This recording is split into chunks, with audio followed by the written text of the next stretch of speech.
لک الحمد یا اللہ الصلاۃ والسلام علیک یا رسول اللہ اما بعد۔ رمضان اسپیشل اس پروگرام میں ایک بار پھر ہم آپ کا اپنے چینل پہ استقبال کرتے ہیں۔ آج جس اہم بات کی طرف میں اپنے لوگوں کو، اپنی قوم کو متوجہ کرنا چاہتا ہوں وہ ہے مساجد میں بچوں کی ڈانٹ ڈپٹ۔ رمضان کا مہینہ چل رہا ہے، دیگر لوگوں کے ساتھ ساتھ مساجد میں بچوں کا بھی آنا جانا بڑھا ہے۔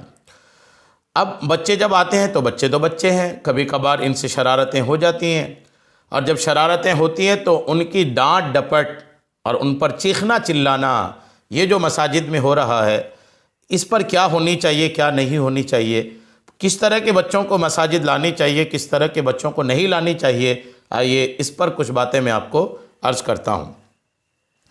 احادیث مبارکہ، شراح حدیث اور فقہاء کرام کی عبارات میں غور کرنے سے یہ واضح ہوتا ہے کہ بچوں کو مسجد میں لانے یا نہ لانے سے متعلق حکم میں بچوں کی چند اقسام ہیں۔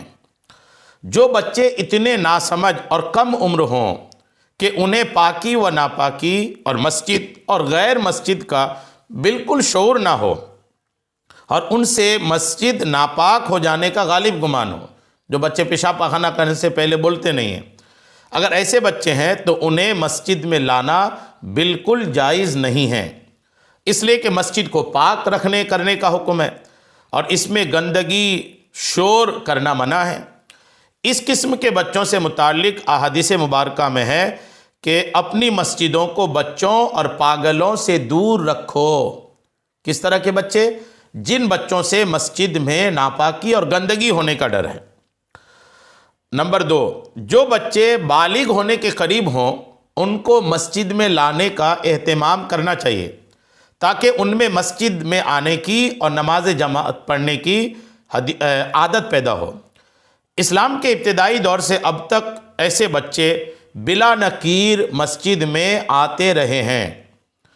جو بچے بالغ ہونے کے قریب نہ ہوں لیکن ان سے مسجد کے گندے ہونے کا ڈر بھی نہ ہو، اور وہ باشعور اور سمجھدار ہوں، مسجد کا احترام ملحوظ رکھتے ہوں، تو انہیں مسجد میں لانا بلا کراہت جائز ہے، بلکہ نماز کی عادت ڈالنے کے لیے انہیں مسجد میں لانا چاہیے۔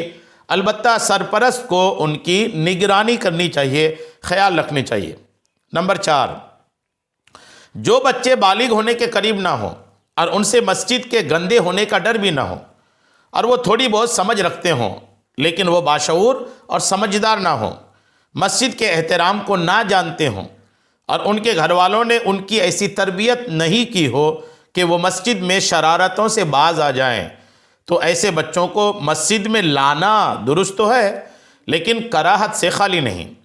اس لیے بہتر یہ ہے کہ ایسے بچوں کو بھی مسجد نہ لایا جائے، کیونکہ ان کی شرارتوں سے مسجد کا ادب و احترام باقی نہیں رہے گا، دوسرے نمازیوں کی نماز میں بھی خلل آئے گا، اور خود سرپرست کو بھی اطمینان قلب نہیں رہے گا۔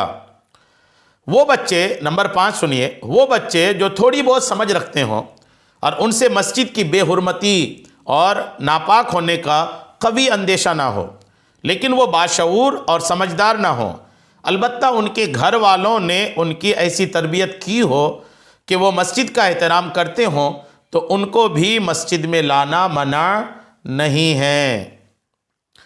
نبی کریم علیہ السلام کے زمانے میں جہاں بچوں اور پاگلوں کو مسجد سے دور رکھنے کا حکم دیا گیا، وہیں خود حضرت امام حسن، حضرت امام حسین رضی اللہ تعالی عنہما کا مسجد میں آنا اور نماز کے دوران آپ کی کمر پر سوار ہو جانا بھی منقول ہے۔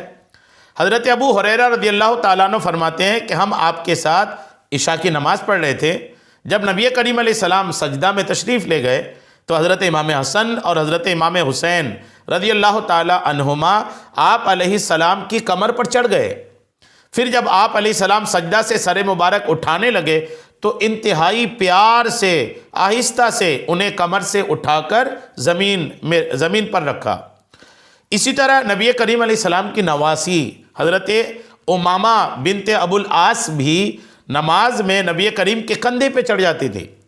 نیز ایک حدیث پاک میں کہ اللہ کے رسول کا ارشاد ہے کہ میں بسا اوقات نماز میں بچوں کے رونے کی آواز سنتا ہوں تو نماز میں تخفیف کر دیتا ہوں تاکہ کہیں اس کی ماں پریشانی میں مبتلا نہ ہوں۔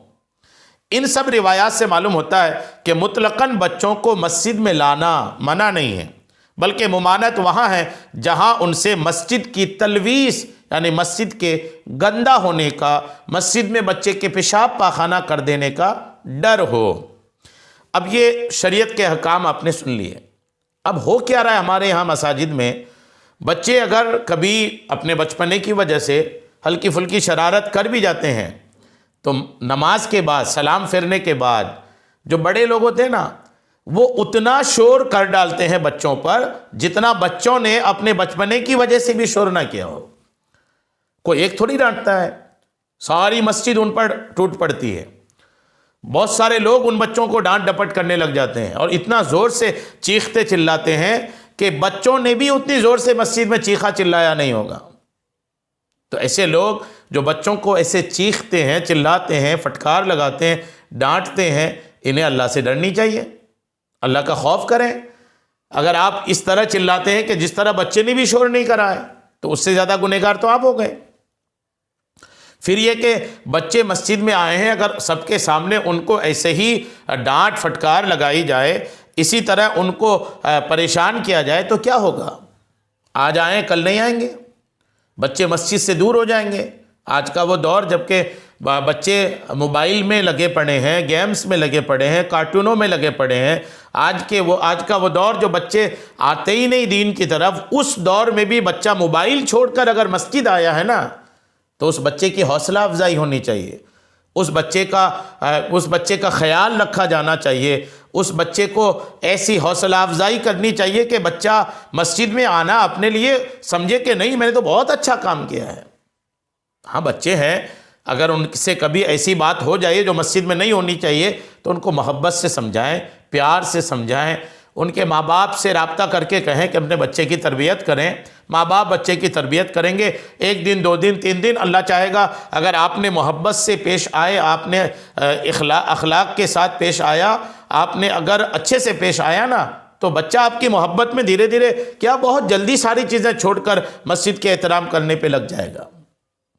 اس لیے بچوں کو ڈانٹ ڈپٹ کر کے بچوں کو مسجد سے دور بھگانے کا ذریعہ آپ نہ بنیے، بلکہ بچوں سے محبت سے پیش آ کر کے ان کو مسجد میں بنے رہنے کا آپ سبب بنیے، تاکہ آپ کو بھی اس کی برکتیں دنیا میں بھی اور آخرت میں بھی نصیب ہوں۔ امید ہے بات آپ کو سمجھ آئی ہوگی۔ اللہ کرے آپ سب عمل کریں اور بچوں کو یوں ڈانٹیں پھٹکاریں نہ۔ اللہ کریم ہم سب کے آنے والی نسلوں کو بھی اس کی طرف توجہ دے۔ ظاہر سی بات ہے آنے والی نسلیں یہی تو ہے نا ہماری مسجدوں کو آباد کریں گی۔ اگر ان کو ہم نے دور کر دیا تو ہمارے بعد مسجدوں کو آباد کون کریں گے؟ یہ ہمارے بعد کے ہمارے وارثین ہیں۔ آج ہم مسجد آباد کر رہے ہیں، کل ان کو کرنی ہے۔ اس لیے ان سے محبت سے پیش آئیں۔ اللہ کریم ہم سب کو عمل کی خوب توفیق عطا فرمائے۔ آمین بجاہ النبی الامین صلی اللہ تعالی علیہ وسلم۔